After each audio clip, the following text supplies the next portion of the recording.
랍비가 제자들에게 물었습니다. 밤이 끝나고 낮이 시작되는 새벽 시간을 어떻게 분간할 수 있느냐? 그러자 한 제자가 대답합니다.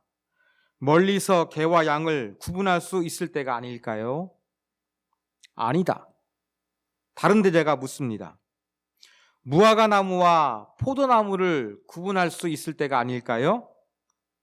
역시 아니다.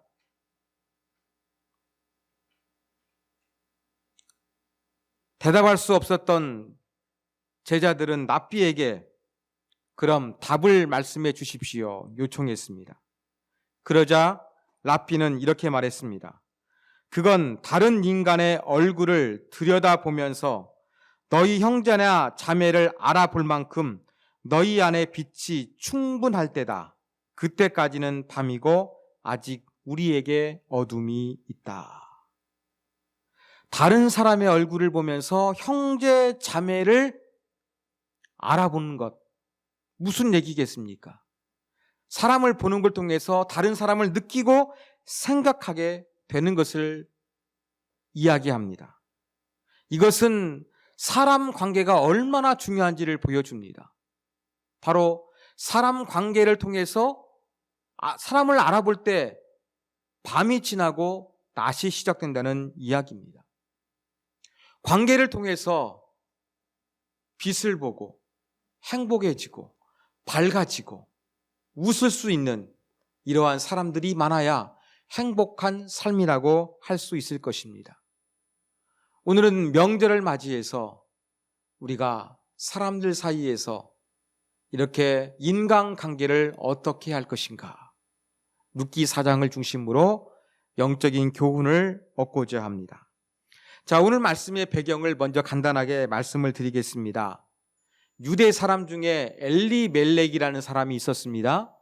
그런데 엘리멜렉은 이 가나안 지역에 흉년이 드니까 저 모압 지방으로 흉년을 피해 갔습니다.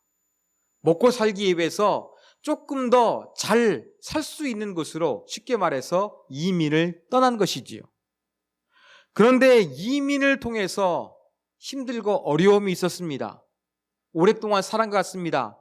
두 아들을 데리고 갔는데 모압 여자와 결혼을 시켰습니다. 시간이 지났다는 이야기지요. 이 모압 땅에서 남편이 죽었습니다. 두 아들이 모압 여인을 아내로 취했지만 두 아들도 어떠한 영문인지 모르지만 모두 젊은 나이에 세상을 떠나고 말았습니다. 그래서 그 집에는 이제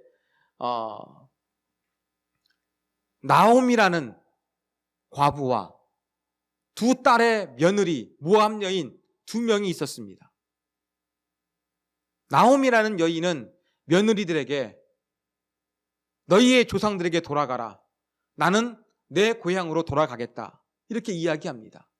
그러자 오르바라는 여인은 작별 인사를 하고 나오미의 곁을 떠났지만 룻이라는 여인은 시어머니 나오미와 함께 예루살렘으로 돌아옵니다. 먹고 살기 위해서 이민을 떠났지만 남자들이 다 죽고 먹고 살기 힘들어 다시금 고향 땅으로 돌아오게 되었습니다. 과부 2명이 이제 새로운 고향 땅에서 살아가야 됩니다. 잘 살아갈 수 있을까요? 할 수 있는 일이 많았을까요? 흉년에 과부 2이 먹고 살기에는 너무나 힘들고 어렵습니다. 그래서 나오미가 생각한 것은 무엇이었느냐? 룻이라는 며느리를 배려하는 거였습니다. 이스라엘 민족에게는 수혼법이라는 독특한 이 가계 문화가 존재했습니다. 예를 들어서 장자가 있는데 결혼을 했습니다. 그런데 아이를 낳지 못하고 장자가 세상을 떠나고 말았습니다. 동생 둘째가 있습니다. 그러면 둘째가 형수님을 자기 아내로 취해가지고 결혼할 수가 있었습니다. 그래서 형수님을 자기 아내로 취해가지고 거기에서 자녀가 태어납니다. 그러면 자기 아들이 되는 것이 아니라 형님의 아들이 되어서 형님의 가계를 보존해 주도록 만들어진 제도가 이스라엘의 수혼법이라는 제도였습니다. 이건 또한 율법이 명령하고 있는 것이었습니다. 바로 먹고 살기 힘드니까 이 나오미라는 시어머니는 며느리 룻을 위해서 이 수혼법을 통해서 룻이 이보다 조금 더 행복하고 잘 살기를 바랬던 것입니다. 나오미가 이러한 수혼법을 이야기하자 룻도 받아들이기로 했습니다. 자, 이렇게 나오미가 수혼법을 통해서 며느리를 다른 남자에게 결혼해서 살 수 있도록 아내로 보내려고 했습니다. 이 제도가 수혼법이라고 말씀을 드렸습니다. 그러면 누구에게 보내야 될까요? 가까운 친척이어야만 했습니다. 형제, 삼촌의 아들 등이 이 수혼법을 행할 수 있는 가까운 친족들이었습니다. 이것을 성경이 기염 물을 자로 번역했고 히브리어로는 고엘이라고 합니다. 고엘. 번역하면 쉽게 말해서 가까운 친척이라는 이야기입니다. 자, 이렇게 이 수혼법을 통해서 고엘, 기염 물을 자는 고엘의 의무를 감당해야만 했습니다. 첫 번째, 여러분 이스라엘은 가나안 땅을 정복하고 붕대받아가지고 사람들에게 전부 다 땅을 나눠줬습니다. 그 집안 땅은 팔지 못하게 되었습니다. 50년이 되면 다 원주인에게 복구시키는 것이 정상이었습니다. 그래서 가난한 사람이 어쩔 수 없이 땅을 팔게 되면 이 고엘, 기염 물을 자가 땅을 대신 사주어만 했습니다. 두 번째, 살다 보면 피해를 당합니다. 그러면 가까운 친척이 이 어려운 사람들을 대신해서 보상할 의무가 있었습니다.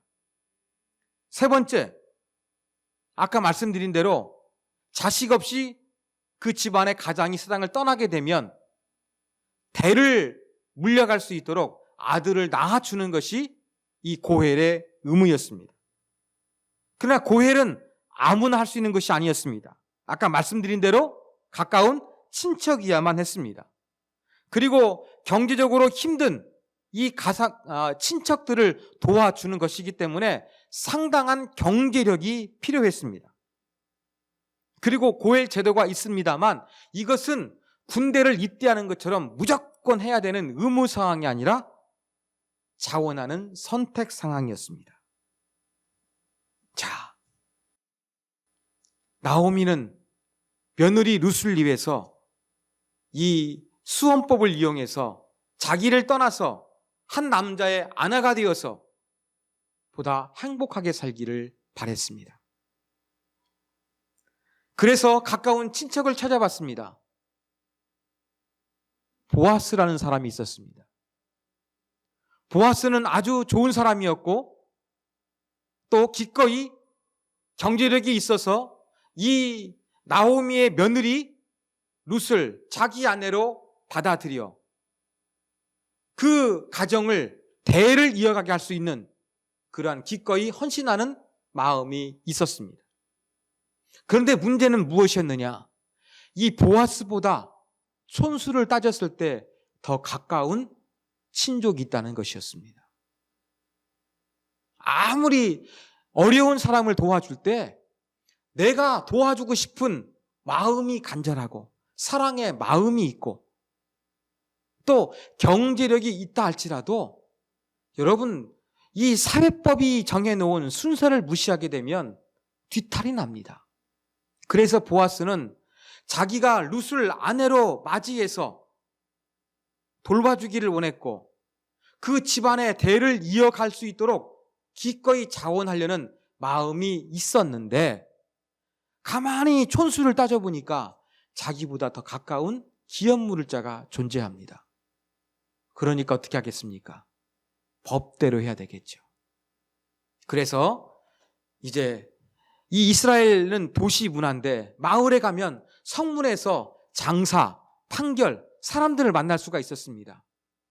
그래서 성문에 앉아가지고 자기 친족이 지나가기를 바랬습니다. 마침 지나갑니다.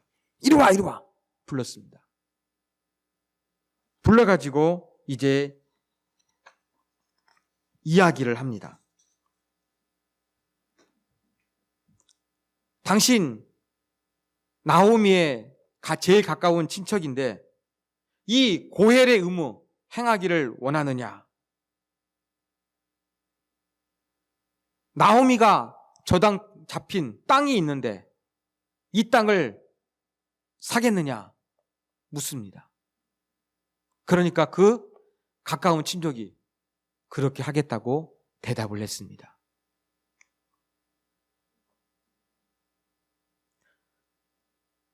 그 다음에 또 이야기합니다. 그런데 나오미가 저당 잡힌 땅은 당신이 사겠다고 했는데 또 한 가지 중요한 사실은 나오미에게 이방 여인 루시라는 며느리가 있다. 그 여인과 결혼해서 그 집안의 가문을 이어줘야 한다. 이 사실을 이야기했습니다. 나오미는 나이가 많아가지고 이제 여성으로서 자녀를 낳을 수 있는 것이 끊긴 거예요. 그래 나오미 이야기할 때만은 그냥 결혼해주면 애 안 낳고 그냥 땅값만 물어주게 되면 그 땅이 자기 땅이 되니까 사겠다고 했는데 며느리가 있는 거예요. 그러면 그 땅이 자기 땅이 되는 것이 아니라 자기가 대신 낳아준 아들, 그 사람의 재산이 되는 거고 땅값만 물어주게 생긴 거예요. 그러니까 어떻게 하느냐? 나는 내 재산상에 손실이 가니까 그렇게 할 수가 없어. 성문은 공식적인 자리입니다. 그래서 여러 장로들을 불러가지고 여보시오! 자, 나오미의 친척, 제일 가까운 친척이 기업물을 고헬의 의무를 행하려 것을 물어봤는데 거부했습니다. 여러분이 증인입니다. 라고 하고 이 증거의 증빙으로서 신발을 던지게 했습니다. 그래서 법적인 절차가 이제 완료가 됐습니다. 그래서 보아스는 이러한 법적인 공식적인 절차를 걸쳐가지고 나오미의 며느리 이방 여인 롯을 아내로 맞이하게 됩니다. 아내로 맞이하게 되는 것은 또 하나의 와이프가 생겨가지고 좋은 것이 아닙니다. 아까 말씀드린 대로 저당 잡힌 땅을 되사줘야 합니다. 그리고 아들을 낳게 되면 전부 다 먹여주고 입혀줘야 됩니다. 그리고 자기 아들이 아니라 남의 아들이 되는 것입니다. 이 일을 기꺼이 보아스라는 사람을 행할 것이라고 이야기했습니다. 여러분, 왜 보아스는 경제적인 손실이 있는 이 고헬의 의무를 감당하겠다고 대답을 했고 이름을 기록하지 않고 있는 더 가까운 친족은 이것을 거부했던 것일까요? 성경을 보면 그 이유를 분명히 이야기하고 있습니다. 나오미와 제일 가까웠던 친족은 경제적인 손실 때문에 그 일을 할 수 없다고 발을 뺐던 것입니다. 여러분, 뭔가 사랑으로 우리 주변 사람들을 도와주기 위해서는 경제적으로 계산하는 계산기를 치워버려야 가능합니다. 경제적으로 처음에 아이 못 낳는 나오미, 자기 와이프로 삼으면 재산이 늘어나는데 며느리가 있어가지고 아들 낳게 되면 자기 경제적으로 손해만 보기 때문에 그 일을 거부했던 것입니다. 경제 논리에 따져서 나는 손해보니까 그 일을 할 수 없다. 이렇게 자기의 의무를 행사하지 않도록 결정했던 것입니다. 여러분, 이렇게 계산적인 사람은 하나님 앞에서 큰 일을 할 수가 없습니다. 여러분, 모세를 기억해 보십시오. 어떤 사람은 이름이 모세인데 왜 모세냐? 하나님 앞에서 계산을 못 해가지고 모세라고 합니다. 셈을 세야 되는데 경제적으로 셈을 못 세기 때문에 모세가 되었다고 이야기합니다. 여러분, 80세 된 이 모세가 이스라엘 백성들을 이끌 수 있을까요? 자기의 나이와 내가 몇 살까지 살 수 있을까? 이것을 걱정했으면, 이거 계산했으면 그가 이스라엘의 지도자가 될 수가 있겠습니까? 그것을 계산하지 않았기 때문에 하나님께 쓰임받을 수 있었던 것입니다. 여러분, 인간관계 속에서 우리가 좋은 인간관계를 맺기 위해서 가장 필요한 것은 무엇이냐? 경제적인 계산기를 두드리지 않는 것입니다.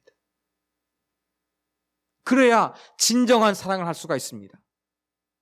하나님 앞에서도 자꾸 계산합니다.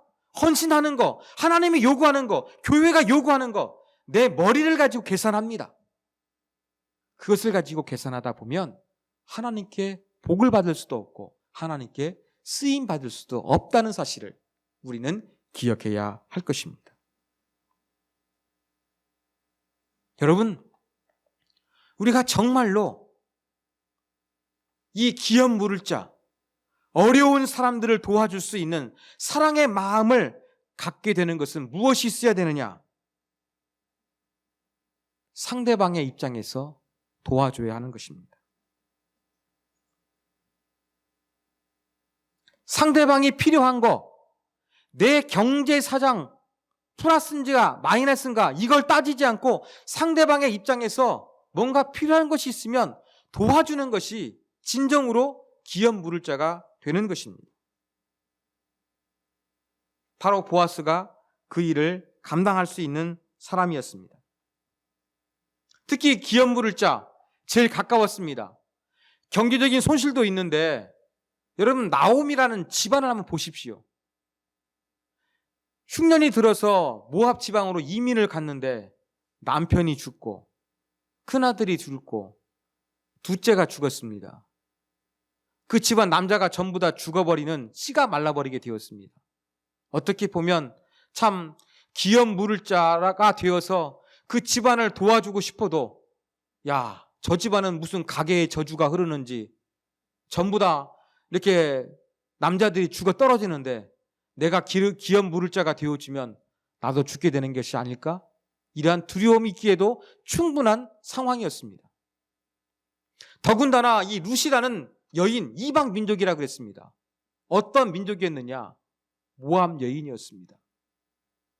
모압은 이스라엘 백성들이 출애굽을 해가지고 이스라엘 땅을 향해서 나아가고 있는데 조금 협조를 해줘야 되는데 협조를 안 해줍니다. 못 지나가게 합니다. 오히려 발람이라는 거짓 선지자를 내세워가지고 이스라엘이 복을 받지 못하도록 저주를 내리게 만듭니다. 그래서 하나님께서 이제 그 선택하신 이스라엘 민족 가운데 모압 사람은 절대로 들어올 수 없다. 이것이 선언되었습니다. 그러니 모압 여인이다 보니까 더더욱 이 도와주고 싶은 마음 안 들었을 것입니다. 경제적으로 계산기를 두드려도 손해인데 자꾸 남자들이 죽어가는 집안이에요.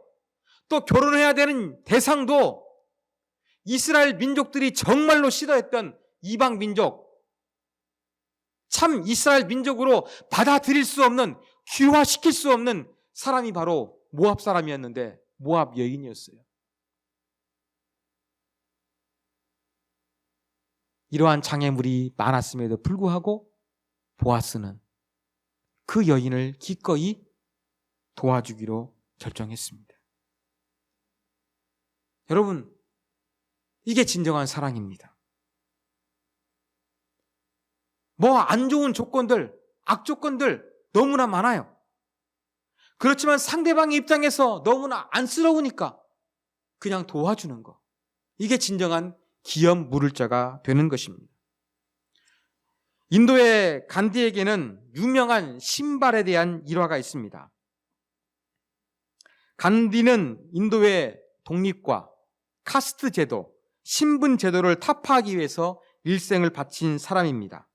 자, 간디가 인도의 독립을 위해서 전국을 돌아다니며 강연할 때 일이었습니다. 하루는 먼 지방으로 강연을 가게 되었는데 워낙 바쁘게 움직이다 보니까 기차 시간을 좀 늦게 도착했습니다. 부랴부랴 역에 도착했는데 기차가 떠나고 있었습니다. 그래가지고 막 간디와 일행들이 막 기차를 타기 해가지고 막 뛰었습니다. 그때 간디가 신고 있던 신발 하나가 벗겨졌습니다. 기차에 올라타긴 탔습니다.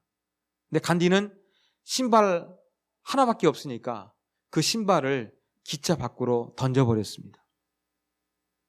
수행했던 사람들이 왜 그렇게 했냐고 물었습니다. 그러니까 간디가 이렇게 이야기합니다. 가난한 사람이 바닥에 떨어진 신발 한 짝을 주었다고 생각해 보세요. 신발 한 짝은 아무 쓸모가 없잖아요. 하지만 나머지 한 짝도 갖게 되면 그에게 도움이 되지 않겠어요?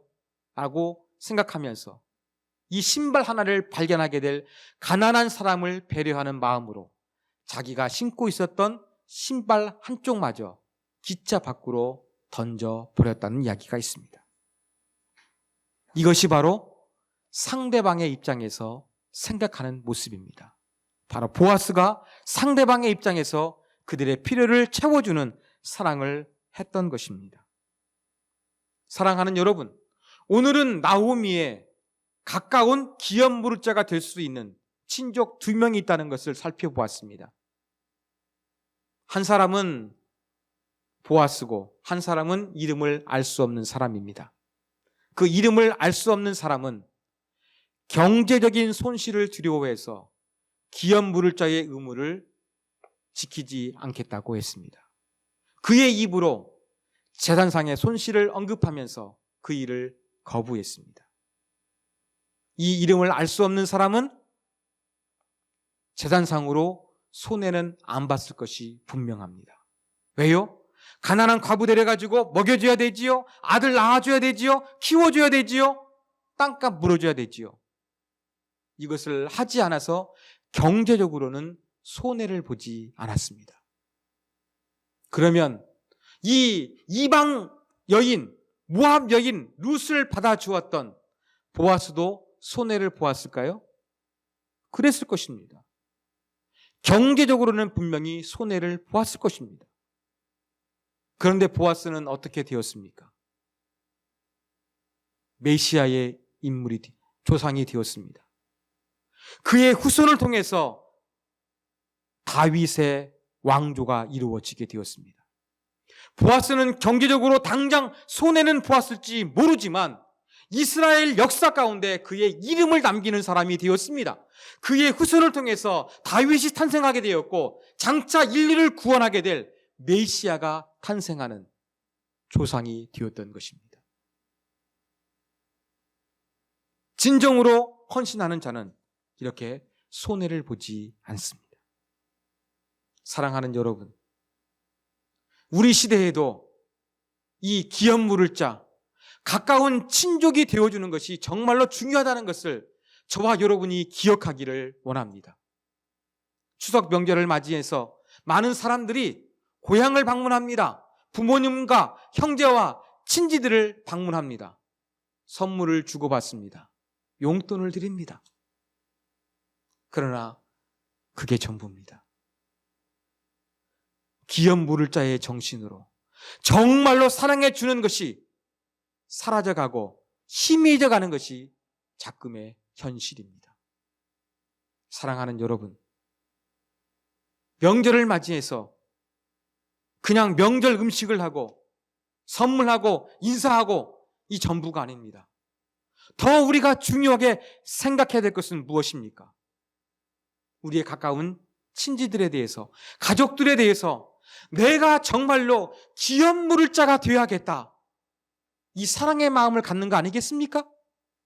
내가 경제적으로 지금 당장 손해본다 할지라도 상대방의 입장에서 간디처럼 도와줄 수 있는 사랑의 마음을 갖는 거 아니겠습니까? 이러한 보아스와 같은 아름다운 마음으로서 사람들을 도와주게 되었을 때 당장 경제적으로는 손해가 될지 모르지만 또 다른 방식으로 채워주시는 하나님의 축복이 우리에게 주어지지 않겠습니까? 추석 명절을 맞이해서 여러분 가까이 있는 가족들과 부모님과 형제들과 친지들을 생각해 보시기 바랍니다. 나는 그리스도인으로 내가 정말로 보아스처럼 계산기를 두드리지 아니하고 사랑하고 있는가? 그들을 돌보고자 하는 그러한 마음이 있는가? 우리는 그럴 때 기업 물을 자가 되는 것입니다. 사랑하는 여러분, 예수 그리스도가 고엘의 의무를 담당하신 기업 물을 자가 되어주셨습니다. 하나님의 가족의 일원이신 예수님께서 자원하는 마음으로 우리의 죄값을 갚아주시지 않았습니까? 십자가에서 죽으심으로 말미암아 그 일이 이루어졌습니다. 예수님은 기업 물을 자가 되어주셨습니다. 보아스가 그랬던 것처럼, 예수님이 그랬던 것처럼 저와 여러분도 이제는 여러분이 명절에 만나게 되는 가족들과 부모와 형제들, 친족들에게 사랑을 베풀어 예수님 닮은 아름다운 모습을 보여줄 수 있는 저와 여러분이 되기를 원합니다. 명절 증후군 우리에게는 없었으면 좋겠습니다. 사랑 증후군만 저와 여러분 안에서 표출되었으면 좋겠습니다. 입을 열 때의 좋은 말, 사랑의 말, 덕담이 나왔으면 좋겠고 여러분이 수고하고 봉사하고 섬기며 설거지하고 요리를 하나라도 더할 수 있는 그러한 마음을 가지고서 추석 명절을 보내시는 세움의 가족이 되기를 주님의 이름으로 부탁드립니다.